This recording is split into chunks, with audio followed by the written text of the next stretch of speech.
ദൈവത്തിന്റെ വചനം എന്താണ്? നമ്മൾ ഈ നമ്മുടെ കയ്യിൽ തന്നിരിക്കുന്ന ദൈവം തനിക്ക് പ്രിയപ്പെട്ട, അല്ലെങ്കിൽ വചനം ദൈവമാണെന്ന് പറയുന്ന ആ ദൈവം വചനം നമ്മുടെ കയ്യിൽ തന്നിരിക്കുകയാണ്, അല്ലെ? ദൈവം തന്റെ വചനം നമ്മുടെ കയ്യിൽ തന്നിരിക്കുകയാണ്. ആ വചനത്തിന്റെ പ്രത്യേകത എന്താണെന്ന് അക്കമിട്ട് ഞാൻ പറയാനായിട്ട് ആഗ്രഹിക്കുന്നു. ഒന്നെന്ന് പറഞ്ഞു കഴിഞ്ഞാൽ അത് ജീവൻ നൽകുന്നു. 4:12 വാക്യങ്ങളാണ് ഞാൻ പറഞ്ഞത്, ഒന്നും എടുത്ത് വായിക്കുന്നില്ല.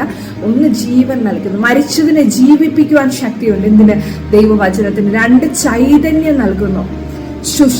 ശുഷ്കിച്ചിരിക്കുന്ന അവസ്ഥയ്ക്ക് ഒരു ചൈതന്യം നൽകുവാനായിട്ട് ദൈവവചനത്തിന് സാധിക്കും.